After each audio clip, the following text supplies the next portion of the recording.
Lawn Irrigation Month is generally in July, and this is a joint effort that's sponsored by the LICAP, which is Long Island Commission for Aquifer Protection. And this commission covers both Nassau and Suffolk County. And I want to thank our Nassau County representatives for being here. We'll ask you to say a few words later on. Thank you. And I also was happy to sponsor Resolution 588, designating July Smart Watering Month in Suffolk. I want to thank the County Executive alone because he was behind this initiative, and he's been, an advocate for the smart use of our aquifer, and that's really what this comes down to. Because he had to provide a CN to provide this legislation and kind of get this attention. A lot of people are here from his staff. Dorian Dale's here. He's been active with LICAP. Woodyak is not here, but there's a lot of people in the county executive staff who have been very active with LICAP. It's kind of going, I think, in a good direction, and I've been involved, and my staff and I have been involved with it for a while. And the Water Conservation Subgroup, I think, has done some good work trying to do some outreach. I think this ties together the importance of our aquifer. So what we're talking about here is smart lawn irrigation, and so much of the water that's pumped out of the ground and then treated for human consumption, then it's just pumped onto people's lawns or landscaping, or worse yet, is running down the streets. And as we all know, this has been a very wet July. As a farmer, I'm very conscious of irrigating. And when you see that water being pumped onto the road, onto parking lots, and just being wasted, it is really puzzling that this goes on. And it puts such a strain on the aquifer at a time of year when you can't, you don't get a lot of recharge for your groundwater. So, and it also ties into having a strong drainage code countywide, that the benefit is twofold. One, of course, you take all that rainwater that's falling from the sky every time it rains, and you recharge the aquifer, and the aquifer is like a bank. And the more that goes into it, the more you have to use. A strong drainage code also has the other benefit of reducing the amount of pathogens that are entering our waterways. And if you saw the list of impaired water bodies that came out in beach closures last week, I think there were 63 beach closures in Suffolk County. That stormwater should not be mainlining right into our surface waters, because it's carrying all the impairments and especially all the bacteria, which causes shellfish beds to close and beaches to close. And if you want your beaches to close in July, there's something wrong with you. So, and that's what's happening. So you want, it's kind of like a twofold event here in my mind. It's kind of more of a holistic approach to taking care of the aquifer. But there's a lot of people here who would like to speak. And first is our representative of the county executive from Nassau County.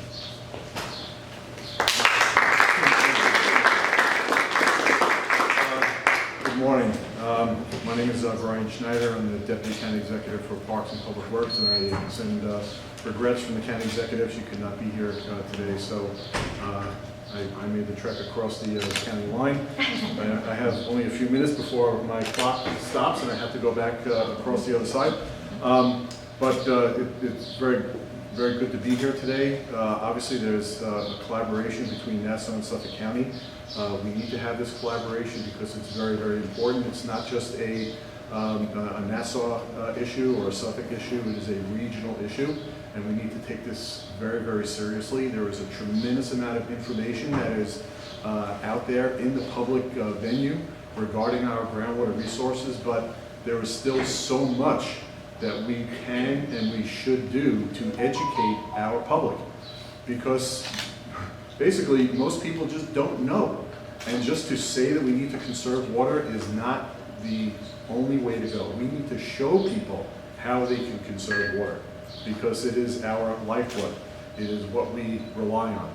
So we have to do a much, much better job in educating our public, and I really feel that this is an endeavor that collectively between Nassau and Suffolk County we're doing a very, very good job on. But again, the work is really only starting. So I'm very happy to be here on behalf of the County Executive and looking forward to this continuing collaboration. Thank you.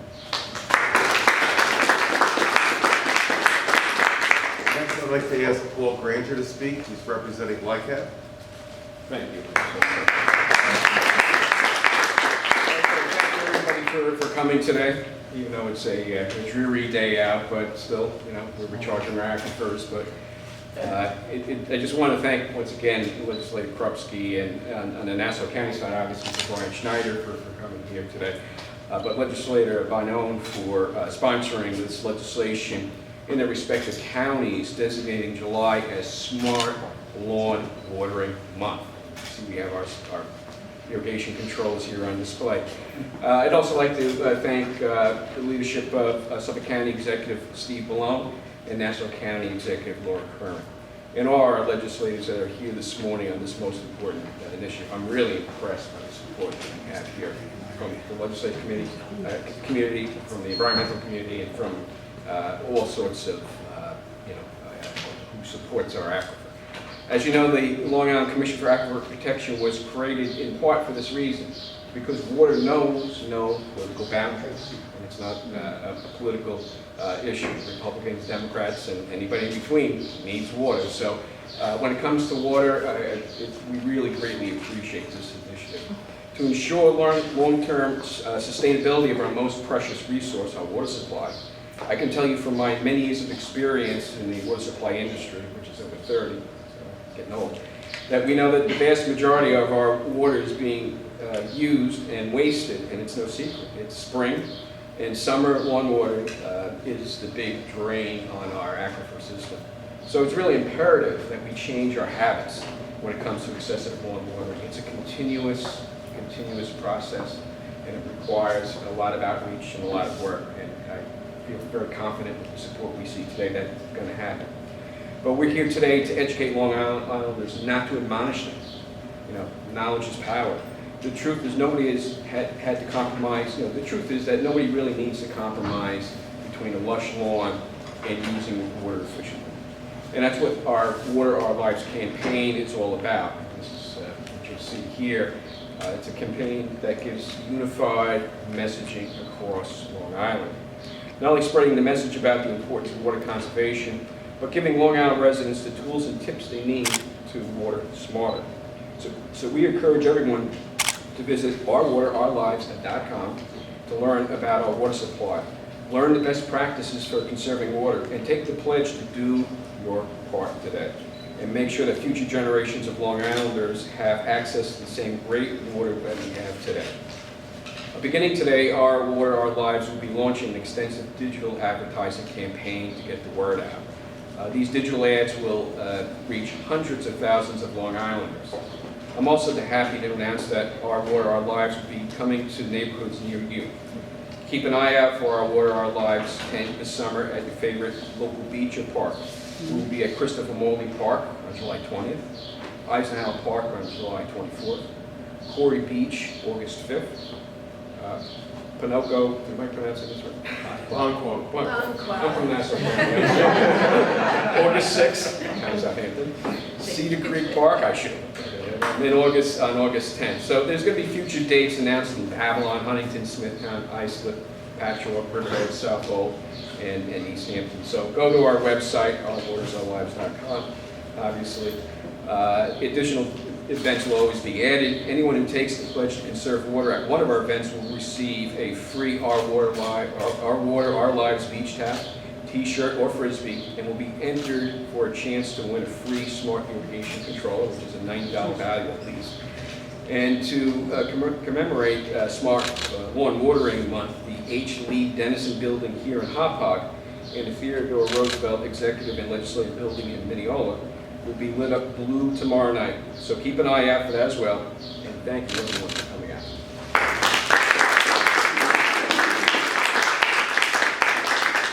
Thank you, Paul, and thank you, Brian. Thank you for coming. I'd like to ask the presiding officer if he'd like to say a few words. I've got a lot of colleagues here. I'd like to let them comment also. I think they all came today for this. I'm not sure what happened earlier. Thank you, Legislator Krupski, for leading this effort, and for LICAP for being here with us today. Listen, we need to take care of our water. It is our most precious resource. being surrounded by water, taking our drinking water out of the ground, and we can't just let it be wasted. And so this effort to think about how we're watering our lawns and when and why we're watering our lawns is important. You can do what I do, which is I don't water my lawn, I just leave it alone and let nature take its course. And it's pretty green right now, it's doing great. And on a day like today being dreary, as I heard someone say, it's actually a perfect example of why you should have one of these smart watering resources, because today is a day you don't need to water that lawn, but many sprinklers across the island right now have gone off at, this morning to get that first lawn watering in, and our grounds are saturated right now. They don't really need it. The lawns are going to stay nice and green and plush without watering it for a few days now at least. Get one of these smart meters, be able to take advantage of it. If you really like to have that green lawn and you want to water your lawn, have one of these available. Make sure that you're doing it when necessary and not overwatering the lawn and wasting that water resource, causing that runoff, causing nitrogen to leach out into our surface waters faster. This is the tool that you really need to have. So thank you.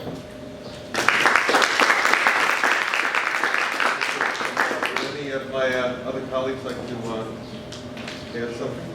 Please do. I just want to thank you, Al, for your leadership on this as a representative of the East End. I know we've done a lot of initiatives to try to encourage a reduction in water use. The EPA reports that 70% of all water in Suffolk County is used for purposes like landscape irrigation, cleaning, and other tasks. Approximately 50% of water is wasted because of overwatering. So I think this shows why it's important to have a farmer, a working farmer on the legislature, and thank you, Al, for that, noting that, you know, what the impacts of irrigation are. And Al mentioned that it's a rainy day, as the presiding officer noted. Rainy day is exactly the day that you should be using the smart meters, because we don't need to be irrigating today. So thank you, Al, for your leadership. Thank you, LICAP, for your leadership. And I appreciate the opportunity to make these comments. Thank you.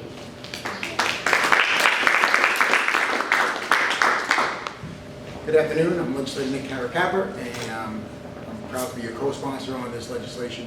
It's very important. As a past employee of the Suffolk County Water Authority for 34 years, I can tell you firsthand that how July and August, the water distribution, the water pumping significantly increases.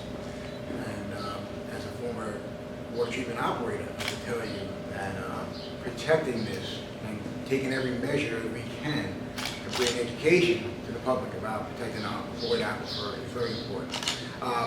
As a legislator, we go through great measures to try and protect this aquifer, everything from sewers to rainwater runoff, but we cannot protect what we don't have. So protecting the source and protecting the waste of that resource is vitally important.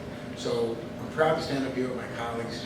Thank you, Legislator Krupski, and all those involved, Nassau County getting involved, making this a true Long Island matter, because it is a matter of urgency, it's a matter of importance, not only just for us, but for our children and our children's children going forward. Again, we cannot protect or keep what we do not have. So it's important they register education on our sole source of water here on Long Island. Thank you very much. All right, important stuff we're doing here, so thank you, everybody.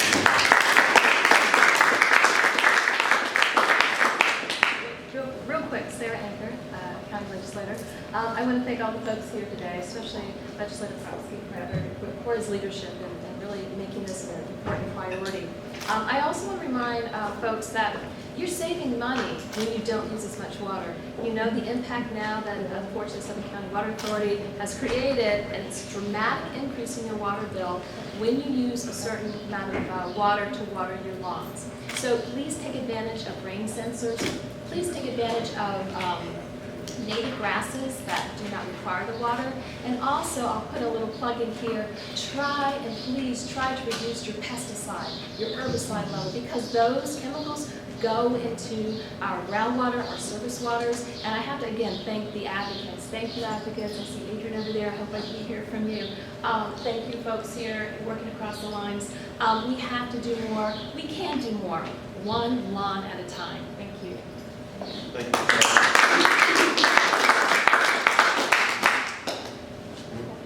Legislator Berlin. I want to thank Legislator Krupski and LICAP and Nassau County for being here. This is such an important issue. Dixell's Water District for years has had uneven watering. So consider instituting that in your own home if you want. And these smart water systems, you should check your own system at home, because a lot of the older systems do have sensors that if it rains, they shouldn't go on. But oftentimes those sensors are not activated, so you should do that. And one thing that each neighbor can do, you might not know everybody on your street, but the people who you're friends with and the people who you know, if you see their sprinklers are watering the street, tell them. If you see their sprinklers are on when it's raining, call them up. Tell them, turn your sprinkler off, it's raining. A lot of times people will appreciate that phone call and won't actually know that they're doing it until somebody lets them know. So this is our opportunity for everybody in Nassau and Suffolk County to let everybody know what's going on and to conserve our water. Thank you.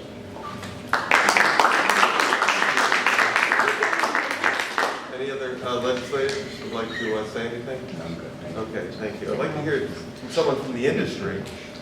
You're gonna leave me out here. No, Now you think we walk the plank. no, you're actually taking time off from work, so. Hello, thank you for coming today to help us promote Smart Irrigation Month. The irrigation industry uses this month to highlight its best practices for efficient water use. These include having lawn areas watering separate from shrub areas, eliminating irrigation water from falling on hardscape surfaces, and like you said, running down the gutter, and using drip irrigation for shrub and flower beds. These are efficient ways to apply water. Smart controllers are one of the newest ways a consumer can be a responsible water user. Studies have shown these devices save up to 30% water use in a typical water season over a traditional controller. Traditional controller is this one that we set at the beginning of the season, and it stays on that setting all year until we come and turn the system off. Huge waste of water. Smart controllers are why we're pushing. Smart controllers respond to the weather to alter the watering of a property. Hotter, drier weather increases duration of watering. Cooler, cloudy, or rain reduces it. It also will delay it. We can set parameters on them so that if we had like an inch of water or of rain or 2 inches, it can wait for a week to 2 weeks until that water is used up before it starts watering. Great water savings, great for the aquifer. There are two basic types of smart controllers, cloud-based and on-site monitoring. Both factor in time of year, zip code, rain, and temperature. I'm going to focus on cloud-based as this is the fastest growing segment. Basic options allow the consumer to connect to a local weather station to gather data, to make alterations to the water schedule.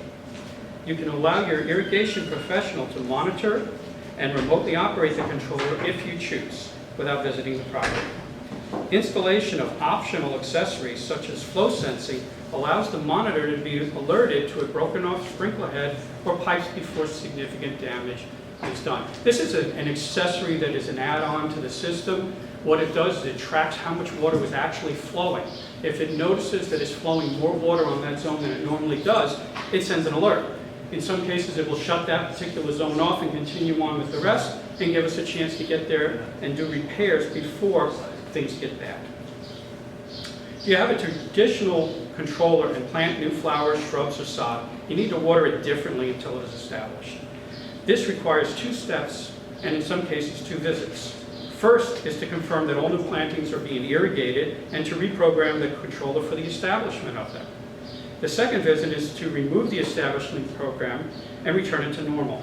A savvy homeowner can avoid a second visit by reprogramming themselves. Not everybody is savvy, some of them need us. If the second step is not done by the homeowner or the irrigation professional, wasted water and or plant damage can occur. If the homeowner has a smart controller, the second visit is not needed. The change can be done remotely. This saves time for you and money for everybody. The goal of every irrigation professional is to apply just enough water to keep a landscape healthy. Not too much, not too little, just the right amount. Smart controllers are the newest tool to help us achieve this. Our water, our lives is dedicated to teaching Long Islanders how to conserve this precious resource.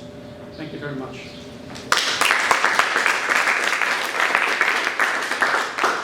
Thank you. Thank you, Mike. It's good to hear from a professional because it's important, because there's a lot to it.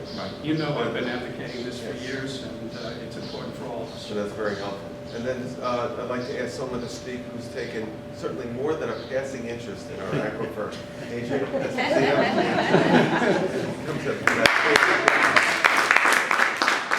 I love to be the cleanup batter, but it makes my heart happy to see so much bipartisan support for protecting our aquifer. And, you know, this is a battle that's going on across the nation, not just here on Long Island. Literally across the nation, aquifers are being depleted because more water is being withdrawn than the rain is replacing naturally. It's happening in California, it's happening in Arizona, it's happening in Texas. The famous Ogallala aquifer, which starts from Nebraska and spans down to Texas, is being drained. And these states have no plan B. So on Long Island, for us to be initiating campaigns and programs that save water is the smart thing to do. Protecting our aquifer is not a luxury item, it's a necessity. And that's exactly what programs like this are all about. You know, the public, this is a way for the public to participate. The smart controller actually saves money, saves water, and saves the aquifer. Programs like that cause us to be sustainable and livable on this beautiful island for now and in the future. So congratulations to the legislature, all of the members who understand this, get this, and work together collaboratively to ensure a clean, safe, sustainable water quality and quantity on Long Island. Thank you.